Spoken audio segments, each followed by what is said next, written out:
Hi കൂട്ടുകാരെ, പുതിയൊരു വീഡിയോയിലേക്ക് എല്ലാവർക്കും സ്വാഗതം.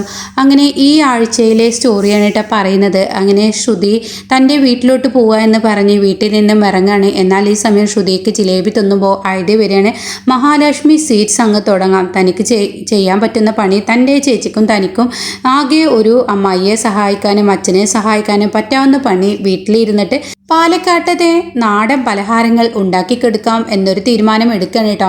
അപ്പോൾ അത് കേൾക്കുമ്പോൾ അമ്മായിക്കും കുഴപ്പമില്ല എന്ന് തോന്നുകയാണ്. അങ്ങനെ ആ ഒരു തീരുമാനത്തിൽ അവർ ആ കടയിടുകയാണ്.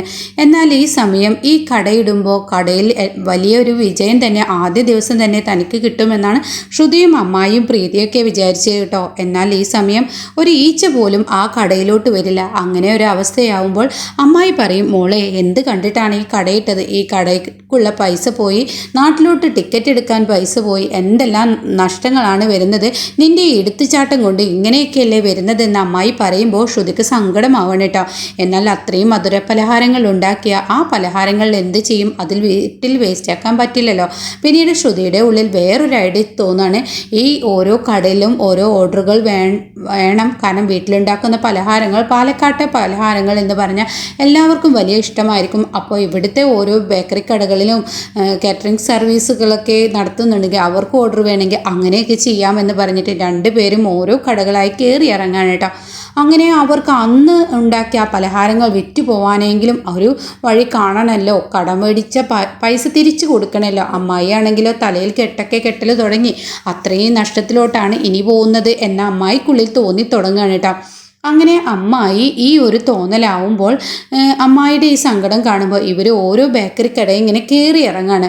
അങ്ങനെ ഈ കയറി ഇറങ്ങുന്ന സമയത്ത് ഓരോ കടയിൽ നിന്നും പറയുന്ന വാക്ക് ഇതായിരിക്കും, വേണ്ട, ഇവിടെ വേറെ ആൾ തന്നിട്ടുണ്ട്, പാലക്കാടത്തെ സീറ്റ് എന്ന് പറഞ്ഞിട്ട് വേറെ ആൾ തന്നിട്ടുണ്ട്. അങ്ങനെ ഓരോ കട കയറി ഇറങ്ങുമ്പോൾ പ്രീതി പറയും, അയ്യോ ശ്രുതി, ഇനി എന്ത് ചെയ്യും? നമുക്കൊരു രക്ഷയുമില്ല മോളെ, ഇത് മുന്നോട്ട് പോവില്ല. നമുക്ക് അച്ഛനെയും അമ്മയെ സഹായിക്കാൻ പറ്റില്ല. കട നമുക്ക് നാട്ടിലെ നഷ്ടമാവും. ഇവിടെയും നഷ്ടത്തിലോട്ടാണ് ഇനി പോകുന്നത്. അമ്മായിക്ക് പെൻഷൻ പണയല്ല എന്നൊക്കെ ഇങ്ങനെ പ്രീതി പറയുമ്പോൾ ശ്രുതി ഒരു കടയും കൂടി ഉണ്ട്, അതിലോട്ട് പോയി നോക്കാമെന്ന് പറയട്ടോ. അങ്ങനെ അവിടെ ചെല്ലാണ്. അപ്പോൾ അവർ പറയും, ഞങ്ങൾക്ക് വേണ്ട, പാലക്കാടത്തെ നല്ല അടിപൊളി വിഭവം ഞങ്ങൾക്ക് ഇവിടെ കിട്ടും, പലഹാരം ഞങ്ങൾക്ക് ഇവിടെ കിട്ടും, അയാൾ കൊണ്ടുവരാമെന്ന് പറഞ്ഞിട്ടുണ്ട്. ഇന്ന് വലിയൊരു ഓർഡർ ഞങ്ങൾക്ക് കിട്ടിയിട്ടുണ്ട്, ഒരു 400-500 പാക്കോളം വേണം, അത്രയും വലിയൊരു ഓർഡറാണ് കിട്ടിയിട്ടുള്ളത്, അവർ കൊണ്ടുവരാം എന്നൊക്കെ പറഞ്ഞിട്ടുണ്ടെന്ന് പറയണേ. അപ്പോഴായിരിക്കും അതായത് അശ്വിൻ്റെ മുത്തശ്ശി ഈ കടയിലോട്ട് വിളിക്കുന്നത്. അവരാണെങ്കിലോ ഷാമിൻ്റെ അതായത് അഞ്ജലിയുടെ വെഡ്ഡിങ് ആണ് കേട്ടോ. അപ്പോൾ ഈ സമയത്ത് പാലക്കാട്ടെ സീറ്റ്സ് തന്നെ വേണമെന്ന് പറഞ്ഞ് ഓർഡർ ആക്കിയിട്ടുണ്ടാവും. അപ്പോൾ നിങ്ങളിന്ന് വൈകുന്നേരം ആകുമ്പോഴേക്കും ആ ഓർഡർ ഞങ്ങളിൽ എത്തിക്കില്ലേ എന്ന് ചോദിച്ചിട്ട് വിളിക്കുകയാണ്. അപ്പോൾ ഞങ്ങൾ പറഞ്ഞിട്ടുണ്ട്, നിങ്ങൾ പറഞ്ഞതിനേക്കാൾ ബോക്സ് ഉണ്ടാവും എന്നൊക്കെ പറയുമ്പോൾ മുത്തശ്ശിക്ക് ഒരുപാട് സന്തോഷമാവണം. അപ്പോഴാണ് ഈ ഒരു ശ്രുതി ഈ ഒരു കടയിലോട്ട് കയറുന്നത് കേട്ടോ. അപ്പോൾ അവർ പറഞ്ഞല്ലോ, ഞങ്ങൾക്ക് വേണ്ട, നിങ്ങൾ പോയിക്കോളൂ എന്ന് പറഞ്ഞല്ലോ.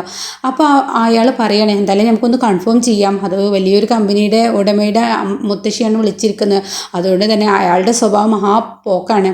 അതുകൊണ്ട് ആ ഓർഡർ കറക്റ്റായിട്ട് ഉണ്ടാക്കിയിട്ടുണ്ടോ എന്ന് നമുക്ക് ചോദിച്ച് നോക്കാം, കുറച്ച് കൂടുതൽ വെക്കാനും പറയാമെന്ന് പറയണേ.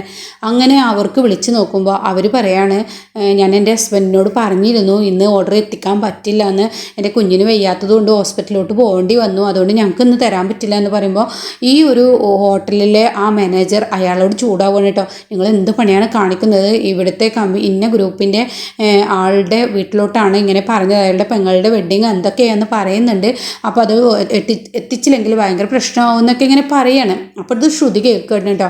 ശ്രുതി ആണെങ്കിൽ വളരെ സങ്കടത്തോടു കൂടി പ്രീതിയെയും പിടിച്ചിട്ട് ഇങ്ങനെ തൻ്റെ പലഹാരങ്ങളും കൊണ്ട് ഇറങ്ങുകയാണ്, ബേക്കറി സാധനങ്ങളും കൊണ്ട്. അപ്പോഴായിരിക്കും ശ്രുതിക്ക് അയാൾ സംസാരിക്കുന്നത് കേട്ടു, ഇനി ഞാൻ ചെന്ന് ചോദിക്കട്ടെ എന്ന് പറഞ്ഞിട്ട് ശ്രുതി അങ്ങ് പോകുമ്പോഴേക്കും പ്രീതി, വേണ്ട മോൾ, അയാൾ വേണ്ട എന്ന് പറഞ്ഞതല്ലേ എന്നൊക്കെ പറയുമ്പോൾ ആ വാക്കുകൾക്ക് ഒരു പുല്ല് വില പോലും കൊടുക്കാതെ ശ്രുതി അങ്ങ് തട്ടിക്കയറി ചോദിക്കണ്ട, നിങ്ങൾക്ക് വേണമെങ്കിൽ ഞങ്ങളുടെ അടുത്തോളൂ, അവർ കൊണ്ടുവരുന്ന പലഹാരത്തേക്കാൾ നല്ല ടേസ്റ്റ് ആയിരിക്കും, ഞങ്ങളാണ് നാട്ടിൽ ഞങ്ങളുടെ കടയിൽ നിന്നാണ് ആളുകൾ എടുക്കുന്നത് എന്നൊക്കെ ഇങ്ങനെ ശ്രുതി തട്ടിക്കുട്ടി വാക്കുകൾ പറയട്ടോ. അപ്പോൾ അയാൾ വരും, ശരി, ഒരു കാര്യം ഞാൻ പറഞ്ഞേക്കാം, ഇത് ഞങ്ങൾ പറഞ്ഞാൽ കാറ്ററിംഗ് സർവീസാണ് നടത്തുന്നത്, അപ്പോൾ ആരാണ് ഞങ്ങൾക്ക് ഓർഡർ ഈ ഒരു സാധനം ഉണ്ടാക്കി കൊണ്ടുവരുന്നത് അവർ തന്നെ സപ്ലൈ ചെയ്യണം എന്നൊരു ഇതുമുണ്ട്, പിന്നെ ഇത്ര ബോക്സ് ഞങ്ങൾക്ക് വേണം, അത്രയും ബോക്സൊക്കെ ഞങ്ങൾക്ക് എത്തിക്കാൻ പറ്റുമോ എന്ന് പറയുമ്പോൾ ശ്രുതി പറയും, നിങ്ങൾ വിചാരിച്ചതിനേക്കാൾ ബോക്സ് ഞങ്ങൾക്ക് തരാൻ പറ്റും, ഞങ്ങൾ ഈ ഓർഡർ എടുക്കാം, നിങ്ങൾ വൈകിട്ട് വിളിച്ച് പറഞ്ഞാൽ മതി എന്ന് പറഞ്ഞിട്ട് ശ്രുതി വീട്ടിലോട്ട് സന്തോഷത്തോടു കൂടി പോവാണ് കേട്ടോ. അപ്പോൾ അഡ്വാൻസ് ആയിട്ട് തുകയും കൊടുത്തു. അപ്പോൾ ശ്രുതിക്കും പ്രീതിക്കും വലിയ സന്തോഷമാവുകയാണ്. ചേച്ചി ഞാൻ പറഞ്ഞില്ലേ, എനിക്ക് കൃഷ്ണൻ കാണിച്ചു തന്നതാണ് ഈ ഒരു കച്ചവടം നമ്മുടെ അച്ഛനമ്മയെ രക്ഷിക്കാനൊക്കെ കഴിയുമെന്ന് പറയാം കേട്ടോ. അങ്ങനെ പിന്നീട് അല്ല നമ്മളിപ്പോൾ ഏത് വീട്ടിലോട്ടാണ് ഇത് കൊണ്ടു കൊടുക്കേണ്ടത്, അത് നമ്മൾ ചോദിച്ചില്ലല്ലോ എന്ന് പറയുമ്പോൾ അത് മറന്നല്ലോ എന്ന് പറഞ്ഞിട്ട് ശ്രുതി ഫോൺ എടുത്തിട്ട് ഈ ഒരാൾക്ക് വിളിക്കണം, ഈ കടയിലെ ഉടമയ്ക്ക് വിളിക്കണം. അപ്പോഴാണ് പറയുന്നത് അശ്വിൻ്റെ വീട്ടിലോട്ടാണ് കൊണ്ടു കൊടുക്കേണ്ടത് എന്ന് പറയുമ്പോൾ ശ്രുതി ആകെ ഞെട്ടിപ്പോവാണ് കേട്ടോ. ഈ സമയം ചേച്ചി ഇനി എന്താ ചെയ്യുക, ആ കടലമിഠായിയുടെ വീട്ടിലോട്ടാണ് കൊണ്ടു കൊടുക്കേണ്ടത്, ഇനി എന്താ ചെയ്യുക എന്നൊക്കെ ഇങ്ങനെ പറയുമ്പോൾ മോളെ ഇനി ഒന്നും ചെയ്യാനില്ല, നമുക്ക് നമ്മുടെ ഓർഡറാണ് വലുത്, അതുകൊണ്ട് നമുക്കത് അവിടെ കൊണ്ടുകൊടുത്ത് സപ്ലൈ ചെയ്യണ്ടല്ലോ, നമുക്കതാണ് കൊണ്ടുകൊടുത്ത് വരിക, അതാണ് നല്ലത്, സപ്ലൈ അവരൊക്കെ ഒന്ന് ചെയ്തോളും എന്ന് പറയാൻ കേട്ടോ. അങ്ങനെ അശ്വിൻ്റെ കണ്ണിൽ പെടരുത് എന്ന് പറയണം. അങ്ങനെ ഇവർ വൈകുന്നേരം ഈ പലഹാരമായി രണ്ടുപേരും പോവാണ്. എന്നാൽ അശ്വിനാണെങ്കിലോ ഈ സമയം ഉമ്മറത്ത് തന്നെ ഒരു ഫോൺ കോളിൽ ഇങ്ങനെ നിൽക്കുന്നുണ്ടാവും. അപ്പോൾ പ്രീതി ശ്രുതി അങ്ങ് കടന്നു വരുമ്പോൾ ശ്രുതി അങ്ങ് വരുന്ന സമയത്ത് അശ്വിൻ്റെ ഉള്ളിൽ ശ്രുതിയുടെ ആ ഒരു ഇത് തോന്നി തുടങ്ങണം കേട്ടോ. ഇവളിവിടെ എവിടെയൊക്കെ ഉണ്ട് എന്നൊരു തോന്നൽ അശ്വിന് ഇങ്ങനെ തോന്നണം. ഇതെന്താ എനിക്കിങ്ങനെ പെട്ടെന്ന് സംഭവിച്ചത്, ഈ ശ്രുതി വരുന്നത് പോലെ, ശ്രുതി ഇവിടെ ഉള്ളതുപോലെയൊക്കെ എനിക്കെന്താ തോന്നുന്നത് ഇങ്ങനെ അശ്വിൻ ചിന്തിക്കുന്നുണ്ട്. അങ്ങനെ അശ്വിൻ പതുക്കെ തിരിഞ്ഞ് നോക്കുമ്പോൾ ശ്രുതിയുടെ അതേ രൂപത്തിലുള്ള ഒരാളങ്ങ് പെട്ടെന്ന് കിടക്കുന്നത് കണ്ടു കേട്ടോ. അപ്പോൾ ശ്രുതിയാണെങ്കിൽ അശ്വിനെ കണ്ടിട്ട് തന്നെ പേടിച്ചിട്ട് അങ്ങ് ഓടിയിട്ട് അവിടെ ഒരു ഫില്ലർ ഉണ്ടാവും, അതിൻ്റെ ബാക്കിൽ അങ്ങ് ചാഞ്ഞ് നിൽക്കുകയാണ്. അപ്പോൾ ഈ സമയം ചെറുതായ ഒരു ഷാള് കാണുമ്പോൾ അത് ശ്രുതി തന്നെ ആയിരിക്കുമെന്ന് കരുതി അശ്വിനിങ്ങ് പെട്ടെന്ന് വന്ന് നോക്കുമ്പോൾ ശ്രുതി അങ്ങ് ഒരൊറ്റ ഓട്ടം അങ്ങ് ഓടുകയാണ് കേട്ടോ. അപ്പോൾ അശ്വിൻ ഉറപ്പിച്ചു അത് ശ്രുതി തന്നെയാണ്, അവൾ എന്നെ കാണുമ്പോൾ അവൾ ഓടിക്കളിക്കുന്നതെന്ന് അശ്വിൻ ഉറപ്പിച്ചു കേട്ടോ. അങ്ങനെ അശ്വിൻ സാരമില്ല പോട്ടെ എന്ന് കരുതി അശ്വിൻ അങ്ങ് പോവാണ്. എന്നാൽ ഈ സമയം ശ്രുതി ഈ പലഹാരമൊക്കെ കിച്ചണിൽ കൊണ്ടുവെക്കുകയാണ്. അങ്ങനെ ശ്രുതിക്ക് തോന്നുകയാണ് ഇതുവരെ വന്നില്ലേ ചേച്ചി, ഇനി നമുക്ക് അഞ്ജലിയെ ഒന്ന് കാണാം, അവരുടെ വെഡ്ഡിങ് അല്ലേ, അവർ നല്ല സ്ത്രീയാണ്, അശ്വിൻ്റെ പോലെ ഒന്നുമല്ല, നമുക്ക് ഒന്ന് കാണാം, ഞാൻ പോയി കണ്ടിട്ട് വരാം, ചേച്ചി ഇതൊക്കെ ഒന്ന് നല്ലപോലെ സപ്ലൈ ചെയ്ത് വെക്ക്, എന്തായാലും നമ്മളോട് പറഞ്ഞ പണി ചെയ്തല്ലേ പറ്റുള്ളൂ, എന്നാലും നമുക്ക് പൈസ കിട്ടുള്ളല്ലോ, അതുകൊണ്ട് ഞാനൊന്ന് പോയി കാണട്ടെ എന്ന് പറഞ്ഞിട്ട് അഞ്ജലിയെ കാണാൻ വേണ്ടി അഞ്ജലിയുടെ ആ റൂമിലോട്ട് വരികയാണ് കേട്ടോ. അഞ്ജലിയുടെ റൂമിലോട്ട് വരുമ്പോൾ ശ്യാം അവിടെ ഇരിക്കുന്നുണ്ടാവും. അഞ്ജലി ആണെങ്കിലോ പെട്ടെന്ന് എനിക്ക് താഴെ പോകണം, അശ്വിനെ ഒന്ന് കാണണം പറഞ്ഞാൽ അഞ്ജലി വേറെ സൈഡിലൂടെ പുറത്തോട്ട് ഇറങ്ങും. ശ്രുതി ആണെങ്കിൽ ഈ സൈഡിലൂടെ ഇങ്ങനെ വന്നിട്ട് അഞ്ജലിയുടെ റൂമിലോട്ട് ഇങ്ങനെ കയറുകയാണ് കേട്ടോ. അപ്പോഴായിരിക്കും അശ്വിൻ അവിടുന്ന് ഫോൺ കോളുമായി വരുന്നത്. ഇതോടുകൂടി ശ്രുതി എന്ത് ചെയ്യും, അഞ്ജലിയുടെ റൂമിൻ്റെ ഒരു സൈഡിലോട്ട് അങ്ങ് പോവാണ്. അപ്പോൾ ശ്യാം അവിടെ നിൽക്കുന്നുണ്ട്, പക്ഷെ ശ്യാം ശ്രുതിയെ കാണുന്നില്ല, ശ്രുതി ശ്യാമിനെയും കാണുന്നില്ല. അങ്ങനെ ശ്യാം അത് ശ്രദ്ധിക്കാതെ അങ്ങ് ബാത്റൂമിലോട്ട് പോയി. എന്നാൽ അശ്വിൻ അങ്ങ് കടന്നു പോവുകയും ചെയ്തു കേട്ടോ. ഇതോടുകൂടി ഇനി അഞ്ജലി മാഡത്തിനൊന്നും ഞാൻ കാണാൻ നിൽക്കുന്നില്ല, ഞാൻ പെട്ടെന്ന് പോകട്ടെ, ആ കടലമിഠായി എന്നെ കണ്ട പ്രശ്നമാണെന്ന് കരുതിയിട്ട് ശ്രുതി അവിടെ നിന്ന് പെട്ടെന്ന് അങ്ങ് അഞ്ജലിയുടെ റൂമിൽ നിന്ന് കടന്നിട്ട് അങ്ങ് പോകുന്ന സമയത്ത് പെട്ടെന്ന് അശ്വിന് എവിടെ ശ്രുതിനെ കണ്ട പോലെ അങ്ങ് തോന്നണം കേട്ടോ. അപ്പോൾ അശ്വിൻ അങ്ങ് തിരിഞ്ഞു നിൽക്കുമ്പോൾ ശ്രുതി എന്ത് ചെയ്യും, അശ്വിൻ്റെ റൂമിലോട്ട് അങ്ങ് കയറണം കേട്ടോ. അപ്പോൾ അശ്വിന് അപ്പോഴും ഫോണിൽ ഇങ്ങനെ സംസാരിച്ചിട്ടാണ് ഈ പോകുന്നത്. അപ്പോൾ ശ്രുതിനെ കണ്ടതുപോലെ തോന്നി, എനിക്ക് തോന്നിയതായിരിക്കും എന്ന് പറഞ്ഞ് നോക്കി ബാക്കിലോട്ട് നോക്കിയിട്ട് തോന്നിയതാണ് എന്ന് പറഞ്ഞിട്ട് അശ്വിൻ എന്ത് ചെയ്യും, പിന്നീട് പോകുന്നത് അശ്വിൻ്റെ റൂമിലോട്ട് തന്നെ ആയിരിക്കും കേട്ടോ. അവിടെ ചെല്ലുമ്പോൾ കാണുന്ന കാഴ്ച ശ്രുതി അശ്വിൻ്റെ അലമാറയിൽ കയറിയിരിക്കുന്ന കേട്ടോ.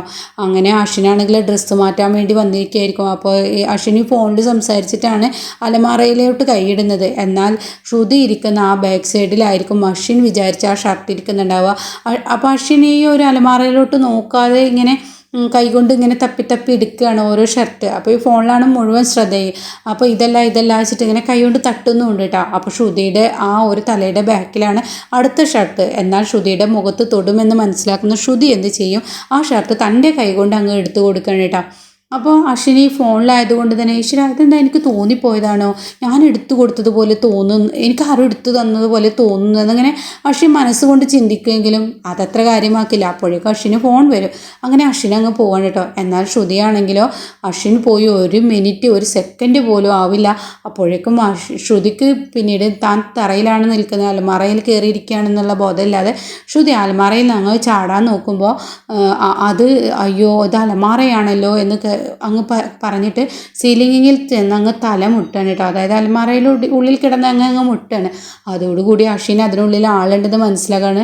പിന്നീട് അശ്വിന് വന്ന് നോക്കുമ്പോൾ അലമാറ തുറന്ന് നോക്കുമ്പോൾ ശ്രുതിയിൽ അതിലിരിക്കുന്നതായിരിക്കും. അപ്പോൾ ശ്രുതി പേടിച്ച് വരച്ച് മുഖമൊക്കെ പൊത്തി പിടിച്ചിരിക്കുകയായിരിക്കും. അങ്ങനെ അശ്വിൻ ഡി എന്ന് പറഞ്ഞ് അങ്ങ് വിളിക്കുമ്പോൾ ശ്രുതി ഒരൊറ്റ ചാട്ടം അലമാറയിൽ നിന്ന് അങ്ങ് ചാടാണ്. ഇതോടുകൂടി ശ്രുതി അങ്ങ് അവിടെ നിന്ന് ഓടുമ്പോഴേക്കും അശ്വിൻ ശ്രുതിയുടെ ഷാളങ്ങ് പിടിക്കാൻ ഒരുങ്ങുമ്പോഴേക്കും ശ്രുതി അപ്പോഴും അവിടെ നിന്ന് ഓടുന്നുണ്ട് കേട്ടോ. പിന്നീട് ശ്രുതിയെ റൂമിലിട്ട് പൂട്ടിയിട്ട് അശ്വിൻ കാര്യമായി സംസാരിക്കുന്നുണ്ട്. അതിനെക്കുറിച്ചൊക്കെ ഞാൻ മുമ്പ് റിവ്യൂ പറഞ്ഞിരുന്നല്ലോ.